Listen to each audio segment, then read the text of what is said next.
So ఇప్పుడు యాక్టర్గా busy ఉన్నారు. నెక్స్ట్ వినోద్ ఫిల్మ్ అకాడమీ ఉంది.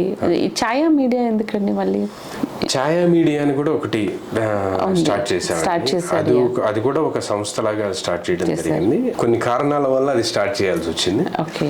అది కూడా ఇదే పని చేసేది. దాంట్లో ప్రొడక్షన్ కొన్ని షార్ట్ వీడియోస్ కానీ తర్వాత వెబ్ సిరీస్ చేస్తున్నారా? దీంట్లో ఫేమస్ అయిన వెబ్ సిరీస్ కానీ ఏదన్నా? అభిసారి కానీ ఒకటి చేసాము రీసెంట్ గా. అదొకటి బాగా బాగుంది. ఓకే. సో వినోద్ గారు అంటే సక్సెస్ చూశారు, అంటే ఇందులో ఫెయిల్యూర్స్ ఫస్టే చూశారు కాబట్టి సక్సెస్ని మళ్ళీ మళ్ళీ వెతుక్కుంటూ వెళ్తున్నారు. సో యాక్టర్గా ఈ ఫీల్డ్లో చాలా టఫ్ ఉంది. సో ఈ టఫ్ సిచ్యువేషన్స్ని ఎలా బ్యాలెన్స్ చేస్తారు? బ్యాలెన్స్ అంటే ఫ్యామిలీ సపోర్ట్.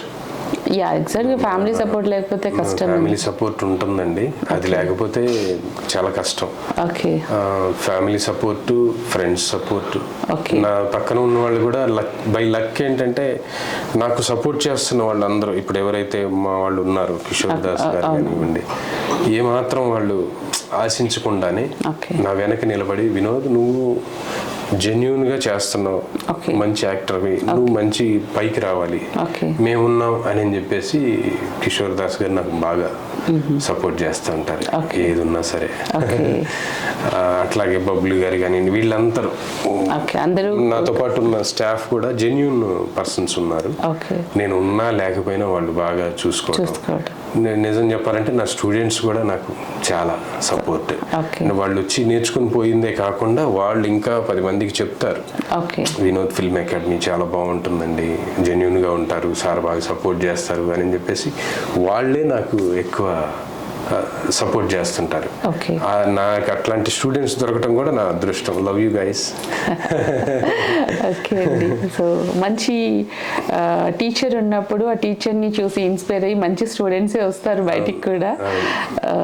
సో నెక్స్ట్ మీకు సీరియల్స్లో చాలా ఆపర్చునిటీస్ వచ్చాయి, నాకు కూడా తెలుసు, కానీ మీరు రిజెక్ట్ చేశారు. ఎందుకని అంటే ఒక బిగ్ స్క్రీన్ మీద కనిపించి స్మాల్ స్క్రీన్ మీద కనిపించడం ఇష్టం లేకనా? అలా ఏం లేదండి, అదేం చిన్నదేం కాదు. బుల్లి తెరే కానీ, పేరుకు బుల్లి తెరే కానీ దానికి కూడా చాలా మహాసముద్రం అయిపోయింది, చాలా పెద్ద స్కోప్ ఉంది. అవును. కానీ ఏంటంటే నా ఫీలింగ్ ఉన్నది ఒకటే లైఫ్. మనం ఫిల్మ్ ఇండస్ట్రీలో బిగ్ స్క్రీన్ మీద ఒక మంచి యాక్టర్ అవ్వాలి, ఒక రేంజ్కి రావాలనేది నా టార్గెట్. ఇప్పుడు నేను సరే సినిమాల్లో అవకాశాలు కొంచెం కొద్దో వస్తున్నాయి, పర్వాలేదు చేస్తా ఉన్నాం. టైం ఉన్నప్పుడు మధ్యలో తక్కువని అట్లా సీరియల్ సైడ్ వెళ్ళిపోదాంలే అని చెప్పేసి మనం కనుక వెళ్ళిపోతే ఇంకా అటు నుంచి ఇటు రాలేం. ఎందుకంటే సీరియల్స్లో గ్యాప్ ఇవ్వరు, అది సంవత్సరాల తరబడి సాగదీస్తూ ఉంటారు. ఆ సంవత్సరాల తరబడి సాగదీస్తుంటే మనం